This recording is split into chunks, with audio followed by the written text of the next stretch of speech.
Olá, bom dia. A situação dos gamelas até agora ainda não foi resolvida nem definida, por isso ainda tem alguns desdobramentos.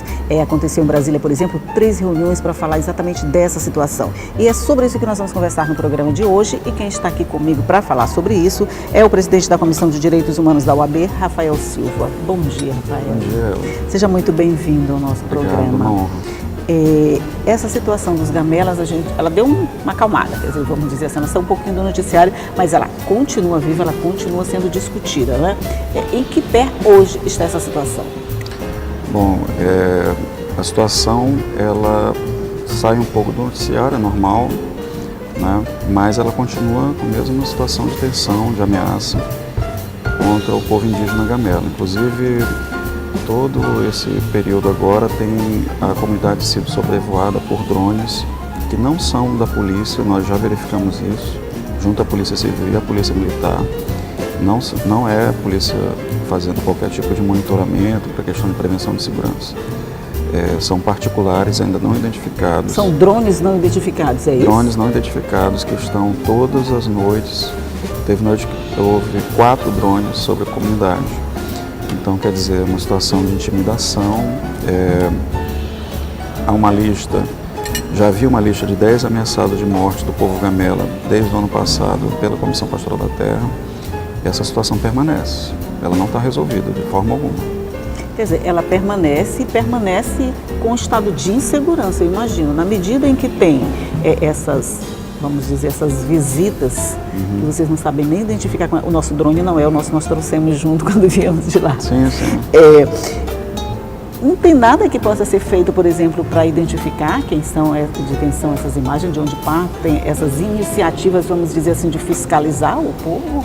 Houve a comunicação disso lá para a polícia, né? A polícia está com conhecimento disso, mas ainda não sabemos da identificação. É uma questão que nos preocupa bastante. Com certeza, com certeza. Esses gamelas, esses índios ameaçados de morte, que tipo de proteção eles estão tendo?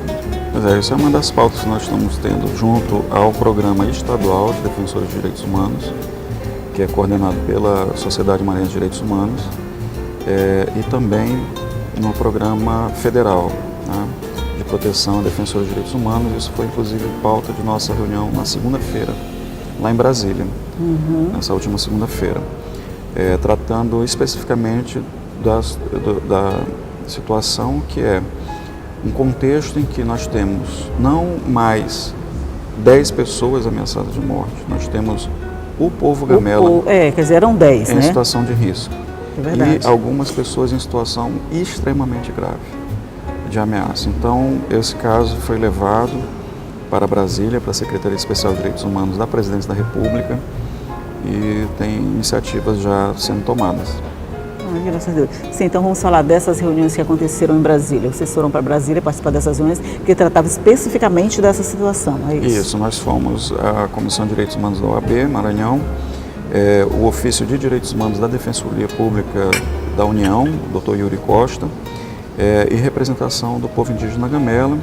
E também tivemos lá o acompanhamento da Assessoria Nacional do Conselho Indigenista Missionário, em toda a nossa pauta. Tivemos reunião na Secretaria Especial de Direitos Humanos, tivemos uma pauta com a 6ª Câmara do Ministério Público Federal, lá na Procuradoria-Geral da República, que é exatamente o espaço que faz a coordenação nacional do acompanhamento dos povos indígenas no Brasil. Tivemos uma reunião com o Dr. Felício Pontes, e também na quarta-feira com o presidente da FUNAI. Além disso, houve uma reunião da Comissão Nacional de Direitos Humanos da OAB.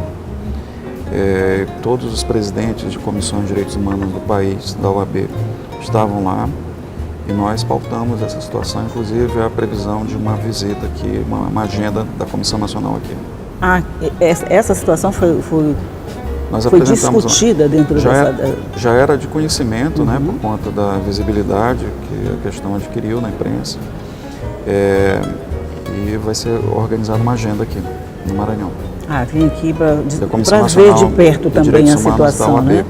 Federal. Isso é muito bom. Essa visita com a FUNAI, doutor Rafael, assim, quando a gente andou por lá e a gente esteve lá, né, todo mundo de alguma forma atribuiu uma certa parcela de responsabilidade à FUNAI por ter deixado o problema se arrastar, por não ter delimitado, ou pelo menos iniciado um estudo de delimitação dessa área, até que a gente chegasse nessa situação extrema que estamos agora. O que foi discutido na FUNAI e se chegou a alguma conclusão? Sim, exatamente, né? O problema, porque a demarcação territorial é uma atribuição específica da FUNAI, de acordo com a legislação brasileira. E essa demanda já vinha sendo colocada desde pelo menos 2014. Então, isso é uma questão fundamental para lidar com aquela situação de conflito. A FUNAI sempre alegou que não tinha orçamento, né? Portanto, foi muito interessante a proposta do governo do estado do Maranhão de custear esse trabalho. Esse grupo de implantação. Nós fomos tratar disso especificamente porque existe a construção de um termo de cooperação técnica entre FUNAI e governo do estado do Maranhão, que está sendo discutido. Já foi enviada a proposta da FUNAI para o governo do Maranhão e o governo do Maranhão vai apresentar, então, qual é a sua posição sobre essa proposta da FUNAI. Nós esperamos que isso seja concluído em breve, até bem breve, né? Sim, a primeira quinzena de junho. Ok. Nós vamos fazer um rápido intervalinho, daqui a pouco a gente volta para continuar falando sobre esse assunto. É só um minuto e a gente volta logo.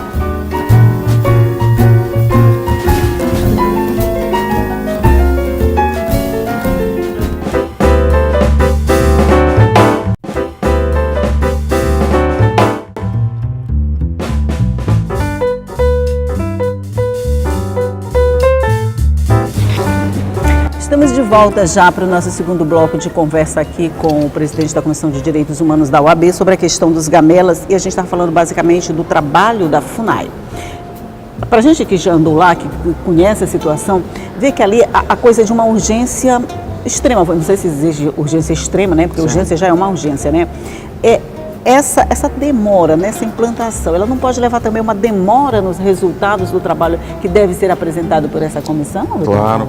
Por isso que é fundamental que esse termo de cooperação técnica entre a FUNAI e o governo do estado do Maranhão fique concluído o mais breve possível. Nós esperamos que isso seja concluído agora mesmo, no começo do mês de junho, né, e que haja a homologação judicial desse termo de cooperação técnica no bojo de uma ação civil pública proposta pelo Ministério Público Federal contra a FUNAI, exatamente para que a FUNAI faça o trabalho de identificação e delimitação do território gamelo.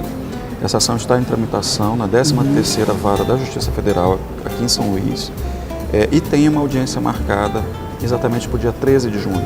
Agora, 13 de junho. 13 de junho. Nós consideramos que essa é uma data propícia para ver a homologação judicial desse termo de cooperação técnica.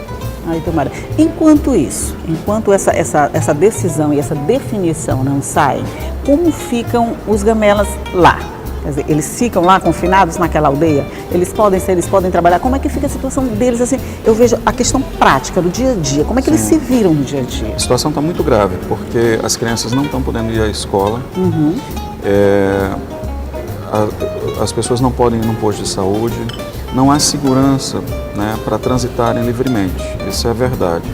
Não que a população de Viana seja uma população hostil, não é isso.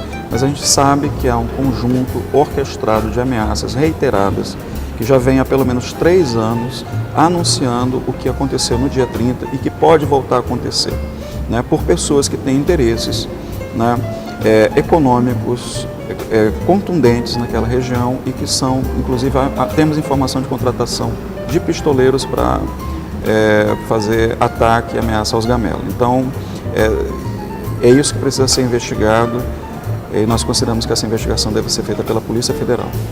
Ok, porque essa é uma situação que explodiu agora, ela não é de agora, é como você está dizendo, ela já vem de 2014, ela já vem de bem antes. As renovadas começaram em 2014, né? Mas era uma situação que já vinha se desenrolando. Antes disso, tinha havido algum conflito, eu não digo nessa proporção que aconteceu agora, mas já tinha essa animosidade entre moradores e índios que dissesse assim, isso aqui vai explodir de alguma forma? Tem todo um levantamento histórico que mostra que nos anos 80 houve inclusive uma missão da FUNAI naquela região para tratar de demanda do povo indígena gamela, né? Além de todos os documentos históricos que estão sendo colhidos, né, que remontam já pelo menos 2 séculos, de presença dos indígenas gamela naquela região. Né? Então, esses documentos, eles estão... Há vários documentos que nós já temos informação aqui no Arquivo Público do Estado do Maranhão, na Biblioteca Nacional, até mesmo em Portugal. Há documentos que nós estamos levantando lá, né, através de historiadores que estão voluntariamente colaborando. Tudo que comprovem a propriedade da terra, vamos dizer assim? É o direito originário da terra para o povo gamela, porque a Constituição brasileira, ela fala que os povos indígenas, é claro que isso precisa do trabalho da FUNAI, esse trabalho que a gente está querendo que seja instaurado, que é o grupo técnico de trabalho. Quando a FUNAI identifica um território, a Constituição brasileira diz que aquele é um território originário do povo indígena, portanto, anterior à existência do Estado. É por isso que não se pode falar em propriedade privada, porque é um direito originário. É claro que os indígenas, eles vão ter um direito ao uso da terra, né? Porque a terra fica sendo uma terra da União. É isso que dá confusão, né? Porque, como você me explicou numa outra vez, depois que delimitar essa área, vamos dizer assim, todas as pessoas que estão ali, mesmo com a escritura na mão, perdem o direito, inclusive a indenização. O título de propriedade é considerado nulo. É considerado nulo. É isso que gera essa confusão toda? Situações de descontentamento com a Constituição não podem fundamentar atos de violência e tentativa de massacre, como foi feito no dia 30 contra os Gamela. No entanto, é isso que nos preocupa, né? Agora, quero deixar bem claro, não há qualquer tipo de rivalidade dos indígenas gamelas com os pequenos trabalhadores rurais. Sim, não isso há. É muito bom deixar claro. Inclusive porque há relações de parentesco. Pois é, isso que me preocupa, porque todos os índios que eu conheci lá e todos os moradores, de alguma forma, eles têm alguma relação, e não só de amizade, de parentesco mesmo. Eu encontrei uma família, eu achei muito engraçado isso. Uma senhora lá da Nova Arenita tem 106 anos, um filho dela se declarou índio. Sim. Quer dizer, para ser índio basta a autodeclaração. Quer dizer, as famílias, elas acabam se entrelaçando nesse parentesco. Isso não dificulta mais a resolução de um conflito como esse? Eu vejo que a coisa fica tão enrolada, você não sabe quem é índio, você não sabe quem é morador, na verdade o morador pode ser índio, o índio pode ser morador, que você não sabe nem o que pensar a respeito de uma situação dessa. O bonito da Constituição Federal é exatamente que ela respeita o processo identitário. Agora deixa eu te interromper, tu vai me dar essa resposta no próximo bloco, a gente vai fazer de novo um rápido intervalinho e a gente volta já, é só um minuto.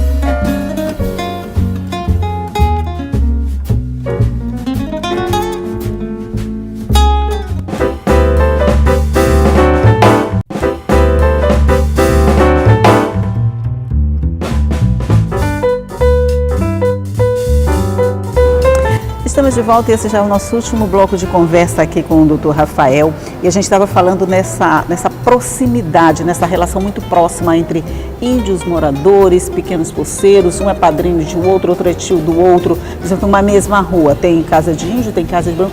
Essa relação próxima demais, ela não dificulta essa divisão entre quem é índio, quem é morador, você fica desse lado, eu fico desse outro? Não, a gente considera que isso, inclusive, é uma realidade, né? Mas é importante destacar, não há qualquer tipo de rivalidade dos indígenas gamela em relação aos trabalhadores rurais, aos pequenos trabalhadores rurais. Deixa eu só esquentar o nosso café enquanto a gente Obrigado. conversa. Não há essa situação. A grande ameaça aos indígenas gamela é de grandes proprietários. Nós temos a identificação dessas áreas, nós sabemos quais são, porque isso é registro público, isso está no INCRA, isso está nos cartórios, são informações públicas. Então esse é o grande problema, porque a realidade dos trabalhadores rurais no Maranhão é de poceiros. Os trabalhadores rurais, eles não são proprietários. Essa é a realidade do povo pobre. São poceiros e não tem qualquer intenção dos indígenas da Gamela de retirar esses trabalhadores rurais, pobres, que também são tão vítimas de um processo histórico excludente quanto os indígenas gamela. Eu já acompanho aquela situação. As vítimas dos dois lados, né? Sempre ouvi os indígenas gamela com um discurso, inclusive, de solidariedade, de preocupação com a situação de vida desses pequenos trabalhadores rurais. Então, existe um interesse de construção dessa hostilidade mas que parte de quem tem poder político e econômico. Mas esse interesse, Marco Regis, não é dos pulseiros, é dos grandes proprietários. Mas ela acaba repassando, ela acaba perpassando esse limite entre grandes proprietários e pulseiro. O pulseiro acaba se sentindo também inimigo do índio, porque passa para ele a ideia de que o índio quer tomar a terra dele. E aí gera uma confusão maior ainda, uma confusão que podia estar numa esfera maior lá em cima, ela acaba generalizando aqui embaixo e todo mundo vê o outro como inimigo. O índio vê o morador como inimigo, o morador vê o índio como inimigo e acaba gerando essa situação toda. O senhor acredita que isso vai ser resolvido em quanto tempo, mais ou menos? Pelo menos a delimitação, se eles já estão há tanto tempo, desde 2014, né? Essa confusão. Um processo de identificação e delimitação do território pela FUNAI demora em torno de 5 anos. Ah, meu Deus. Esse é o processo do trabalho da FUNAI. Após a conclusão do trabalho da FUNAI, isso é passado para o Ministério da Justiça e posteriormente para o Presidente da República, para a Presidência da República, que é, afinal de contas, quem faz o decreto de demarcação da terra indígena. Então aí a gente teria mais de 5 anos. Com certeza. O que é importante é que haja o andamento, a tramitação dos procedimentos que hoje estão paralisados. Por isso que é importante a iniciativa do Governo do Estado de se disponibilizar a partir de uma situação grave que ocorreu, né, a colaborar. Acelerar esse processo. Exato, isso é muito importante, isso tem um apoio da OAB, isso tem o apoio das defensorias públicas, isso foi algo muito importante, uma iniciativa muito importante do Governo do Estado. Com certeza.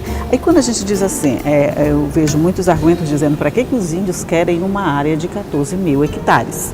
Se eles são um número reduzido, 14 mil hectares é um mundo de terra, vamos dizer assim, para que eles querem? Na verdade não é bem essa a proposta, né? Para ver, um dos grandes proprietários que nós identificamos, só ele tem 1.500 hectares. E a FUNAI tem uma listagem de 1.400 indígenas gamela.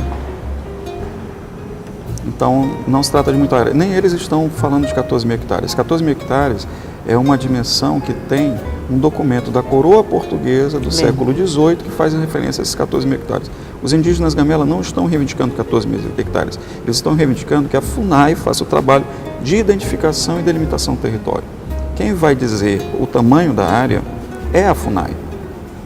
Entendi. Essas reuniões todas que estão acontecendo, então a gente teve essas reuniões em Brasília e agora elas começam a acontecer aqui também. Sim. É isso? Isso. Isso faz com que esse processo comece a andar?